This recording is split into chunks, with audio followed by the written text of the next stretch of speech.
Hemos estado en el libro de Tito, pero hoy quiero que busque Gálatas para continuar con nuestro estudio sobre la admirable gracia de Dios. Y hoy estaremos hablando sobre el tema viviendo en libertad. Deseo que mire Gálatas capítulo 5, versículo 1. Gálatas 5, versículo 1. Estad pues firmes en la libertad con que Cristo nos hizo libres, y no estéis otra vez sujetos al yugo de esclavitud. Estad pues firmes en la libertad con que Cristo nos hizo libres. Vivir en libertad. El Evangelio de la Gracia es la proclamación de la emancipación de Dios. Nos gusta cantar: Él anula el poder, cancela el pecado. Él pone en libertad al pecador. Y la Biblia dice: si el Hijo os libertare, seréis verdaderamente libres. Hay muchas personas que se creen libres, pero no son verdaderamente libres. Alguien dijo: no es verdaderamente libre aquel que arrastra sus cadenas con él. Deseo que realmente vea cuán grande es la gracia de Dios y la libertad que la gracia de Dios da. Recuerde esto acerca de Satanás. Satanás no quiere muertos, él quiere conversos. Y él quiere tomar a esos conversos y hacerlos sus esclavos. Y estas personas que son los esclavos de Satanás y sirvientes son los que, irónicamente, estos esclavos de Satanás presumen de su libertad. Presumen, por ejemplo, sobre la libertad reproductiva, lo que significa el supuesto derecho de vivir como los gatos del callejón y abortar. Llaman a esto libertad. O hablan de la libertad de prensa, que significa imprimir literatura diabólica. Desde que la isla de Manhattan se vendió por $24, no se ha vendido tanto lodo ni tanta basura tan barato. Y llaman a esto libertad. Pero 2 Pedro capítulo 2, versículo 19 dice: Él les promete libertad y son ellos mismos esclavos de corrupción. Bien, Jesús vino para liberarlo. Y no existe nada más liberador que la gracia. Y no hay nada más maravilloso que una vida de libertad. Comencé al final de Gálatas, pero ahora quiero que retrocedan al primer capítulo de Gálatas. Gálatas 5, versículo 1 es un resumen de todo lo que hemos visto. Regresemos a Gálatas capítulo 1. Y lo primero que deseo que usted note es esto. Quiero que vea las dimensiones de una vida de libertad. Las dimensiones de una vida de libertad. ¿De qué somos libres?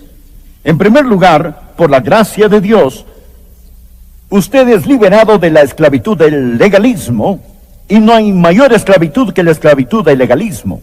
En el capítulo 1, versículo 6, el apóstol Pablo dijo: estoy maravillado de que tan pronto os hayáis alejado del que os llamó por la gracia de Cristo. Subraye esa frase, la gracia de Cristo, para seguir un evangelio diferente.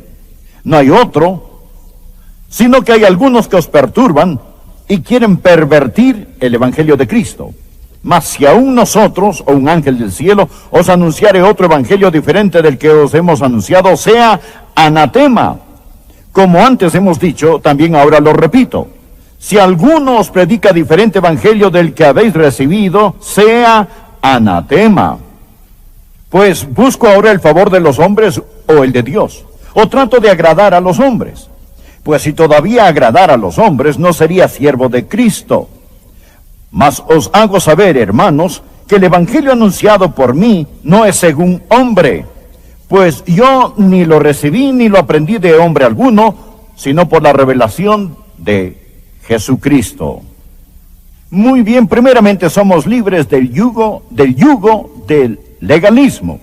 Mire, por favor, los versículos 6 y 7 nuevamente. Estoy maravillado de que tan pronto os hayáis alejado del que os llamó por la gracia de Cristo para seguir un evangelio diferente. El primer peligro es que la gente abandona el evangelio. Ellos pronto lo dejan. Me asombra cómo algunas personas pueden ser desviadas tan fácilmente del verdadero evangelio de nuestro Señor y Salvador Jesucristo. Y después de haberse alejado del evangelio, lo pervirtieron. Versículo 7. No hay otro, sino que hay algunos que os perturban y quieren pervertir el evangelio de Cristo. Aprende esto acerca del diablo. El diablo quiere que usted abandone el evangelio, y la táctica o la artimaña que el diablo utiliza para que usted lo deje es pervertir el evangelio. Esto es lo que tratan los versículos 6 y 7, alejándose y pervirtiendo el evangelio de Jesucristo. Ahora, el diablo no niega el evangelio, él pervierte el evangelio. No hay casi nadie en el cristianismo que diría, yo no creo en el evangelio o yo no predico el evangelio. Todos dicen que predican el evangelio, pero es un evangelio pervertido. Porque el diablo sabe que si él puede conseguir que esté satisfecho con la perversión del evangelio, aceptará un evangelio pervertido y acabará con una salvación sintética, no con la verdadera salvación. Y Pablo está diciendo aquí, estoy 100% contra esos que se alejan y esos que pervierten el evangelio. Bien, ¿qué es el evangelio de Cristo? ¿Qué es el evangelio de la gracia? ¿Qué es la gracia de Dios? La salvación es recibir a Cristo, es creer en Cristo. Cree en el Señor Jesucristo y tú serás salvo. Usted dirá, por supuesto que Jesús fue uno de los más grandes líderes religiosos. No. Jesús es el Hijo unigénito de Dios y el único camino para llegar al cielo. ¿Le ofende a usted esto? Bien, oféndase. Oféndase. Si Jesucristo no es el único camino, Él no es ninguno de los caminos. Porque Él pasa a ser un mentiroso y un impostor. Jesús fue el que dijo, yo soy el camino, la verdad y la vida. Nadie viene al Padre sino por mí. El apóstol dijo, y en ningún otro hay salvación porque no hay otro nombre debajo del cielo dado a los hombres en que podamos ser salvos. ¿Qué es el evangelio? Es sobrenatural en su origen. Es sobrenatural en su operación. Es sobrenatural en su objeto. Es el evangelio de Jesucristo. Y cuando aprenda esto, amigo, esto le liberará del legalismo, del tratar de salvarse por ser bueno. David Simmons escribió un libro titulado La trampa del desempeño. Por favor, tome un momento para que lea Gálatas 4, versículo 7, y después deseo contarle lo que David Simmons dijo. Así que ya no eres esclavo, sino hijo. Bueno, esta es la diferencia entre ser salvo por la ley y ser salvo por medio de la gracia. Así que ya no eres esclavo, sino hijo. Un esclavo es aceptado y apreciado en base a lo que hace. Un hijo es aceptado y apreciado en base a quién es él. Un esclavo, un sirviente, debe comenzar el día preocupado de poder complacer a su amo. Un verdadero hijo comienza el día confiadamente sabiendo que él es amado. Un sirviente es aceptado en base a su mano de obra, lo que él hace. Pero un hijo es aceptado en base a su relación. Un sirviente sabe que su productividad y desempeño son las bases de su aceptación. Un hijo sabe que su aceptación es en base a su posición como hijo. Un sirviente tiene paz al final del día si ha probado ser digno por medio de su trabajo, pero sabe que comienza el nuevo día con nueva ansiedad. Mas el hijo pasa confiado todo el día sabiendo que mañana no cambiará su posición como miembro de la familia. Un sirviente sabe que si fracasa, su posición estará en juego. Un hijo sabe que si fracasa, él será corregido amorosamente, pero él no tiene temor de ser sacado de la familia. Esta es la diferencia, amigos. Cuando entiende que es salvo por medio de la gracia de Dios, esto es lo más liberador. Alguien dirá, si creo en la salvación por la gracia, puedo simplemente salvarme y vivir como quiera. Amigo, yo quiero servirle. Y quiero hacerlo a causa de su gracia admirable. Escuche esto. Dios no dice, yo te amo porque. Dios no dice, yo te amo cuándo. Dios no dice, yo te amo desde qué. Dios no dice, yo te amo si. Dios simplemente dice, yo te amo. Su amor es incondicional. Esto es gracia. Si Dios nos pusiera algunas condiciones, si hubiera algo en nosotros que ocasionara que Dios nos ame, esto haría que su amor fuera condicional.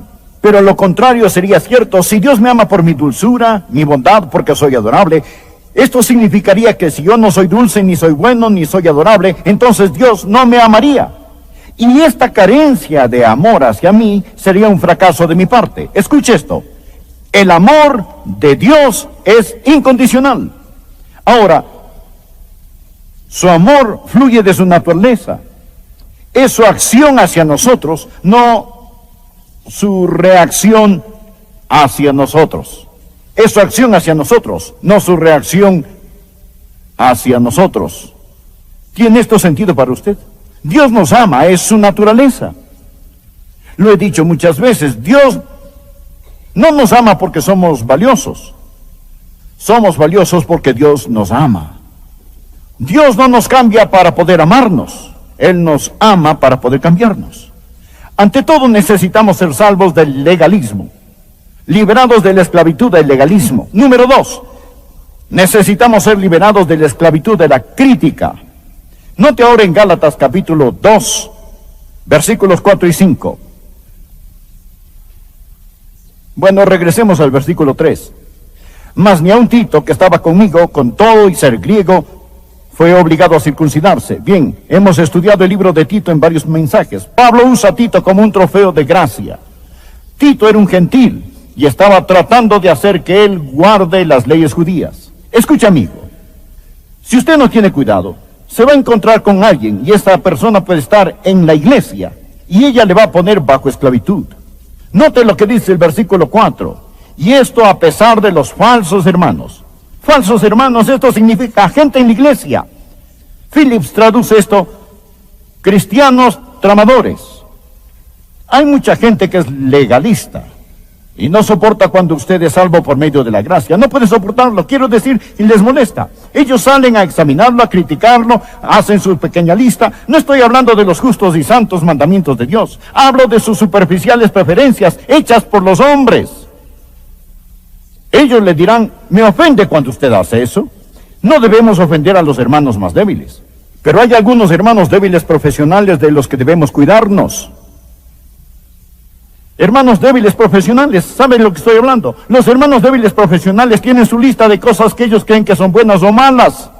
Usted va a alguna conferencia en algún lado, va a algún seminario y sale con su pequeña lista y al regresar examinan, censuran a todos los otros con esta.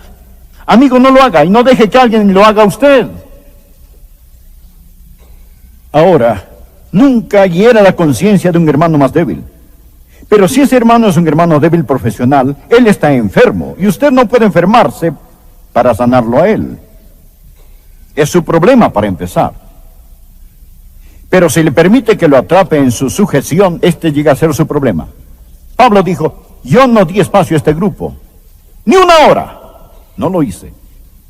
La gracia de Dios lo libera del legalismo, libre de la ley. ¡Oh, qué feliz condición! Y la gracia de Dios lo libera a usted de la crítica. Amigo, cuando sabe que está en paz con Dios, no tiene que preocuparse de lo que alguien tenga que decir sobre usted. La gracia lo libera. Usted es libre del legalismo. Usted es libre de la crítica. Usted es libre del fatalismo. Usted es libre en el Señor Jesús. Esta es la razón por la cual, Gálatas, no estéis otra vez sujetos al yugo de la esclavitud. Bien. ¿Cómo funciona esto? Quiero decir, ¿cómo funciona esto en la vida real? Bien, todo está en la cruz. Lee el capítulo 2, versículo 20. Prepárese para una bendición. Mírelo. Así es como funciona el Evangelio. Con Cristo estoy juntamente crucificado, y ya no vivo yo, mas vive Cristo en mí. Y lo que ahora vivo en la carne, lo vivo en la fe del Hijo de Dios, el cual me amó y se entregó a sí mismo por mí. No desecho la gracia de Dios. Muchos de nosotros hemos desechado la gracia de Dios. Esta es una frase tan obvia. No desecho la gracia de Dios, pues si por la ley fuese la justicia, entonces por demás murió Cristo. Esto significa que si pudiera salvarse por ser bueno, el Calvario fue una equivocación. Pues si por la ley fuese la justicia, entonces por demás murió Cristo. Continuemos con capítulo 3, versículo 1. Oh Gálatas insensatos, ¿quién os fascinó para no obedecer a la verdad? A vosotros, ante cuyos ojos Jesucristo fue ya presentado claramente entre vosotros como crucificado. Lo que él está diciendo es que alguien los ha engañado, alguien los hechizó, alguien consiguió que quitaran sus ojos de la cruz y los pusieran en otra cosa. Todo está en la cruz. Permítame decirle cómo funciona la gracia de Dios. ¿Qué es la vida cristiana? Primero, es una vida crucificada. Con Cristo estoy juntamente crucificado. ¿Lo ven en el versículo 20? Está hablando de usted, está hablando de mí. Cuando Jesucristo murió por mí, Él murió como mi sustituto.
Y cuando Él murió por mí, yo morí con Él. Ahora note esto grande, simple y claro. Él no solo murió por sus pecados, para quitar sus pecados. Él murió para salvarlo a usted. A usted. El problema no es lo que hace, el problema es quién es usted. Con Cristo estoy juntamente crucificado. Yo soy el que merecía morir. Soy el que clavaron sobre esa cruz. Usted dirá, pensé que fue a Jesús. Sí, fui yo. Porque Él murió por mí. Y morí con Él. Y su muerte llevaba mi nombre sobre ella. Y cuando Él pagó, mi deuda quedó cancelada. Ve usted que estoy crucificado con Cristo. Él murió por mí. Está consumado. Por lo tanto, si un hombre es condenado por un crimen y lo sientan en la silla eléctrica conectando el interruptor y al examinarlo el forense dice está muerto, nunca lo ejecutarán otra vez. Si lo ven caminando por la calle, ni modo. No es su problema el cómo regresó a la vida. Él pagó su deuda totalmente. Él estaba muerto, lo pronunciaron muerto, él no puede ser ejecutado dos veces. Este es el primer punto. Esta vida es una vida crucificada. Espere un minuto. Es una vida intercambiada. Léalo. Con Cristo estoy juntamente crucificado y yo ya no vivo, mas vive Cristo en mí. Bien. Yo morí con Él y resucité con Él. Usted mira a un hombre resucitado, mi nombre, pero no estoy con Él en la sepultura, porque Él tiene una vida que la sepultura no puede sujetar, y esa vida es mía. He resucitado con el Señor Jesucristo.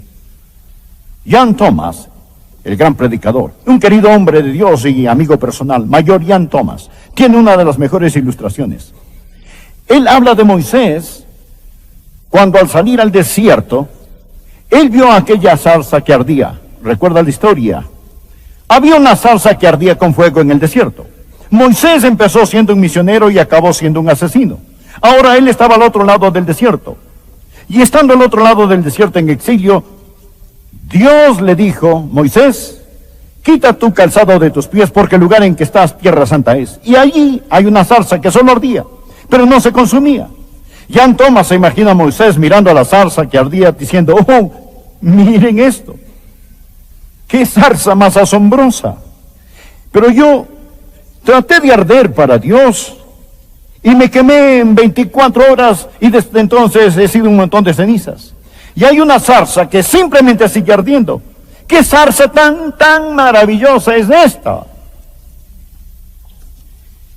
Y luego el mayor Tomás se imagina a Dios diciendo a Moisés, Moisés, ¿no es la zarza? Moisés, ¿ves tú aquella otra zarza allá? Yo podría hacer lo mismo con aquella zarza, o con aquella zarza, o aquella zarza, o aquella zarza, o aquella zarza, o aquella zarza, o con aquella, o con esta. No es la zarza, es Dios en la zarza. Cualquier zarza vieja servirá. ¿No es fantástico? Cualquier zarza vieja servirá. No es la zarza. O a veces miramos a personas y decimos, oh, qué maravilloso cristiano. No es maravilloso como Dios lo utiliza. No es maravilloso como Dios la utiliza. No es él, no es ella. Es la...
Gracia de Dios.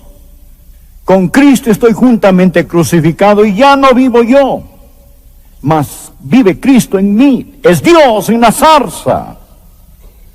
Y amigo, esta es la gracia de Dios. Y esto es la libertad del legalismo y del criticismo y del fatalismo. Si el Hijo os libertare, seréis verdaderamente libres. Amén. Oremos. Padre, gracias por tu palabra. Y cuán dulce es. Y cuán preciosa es.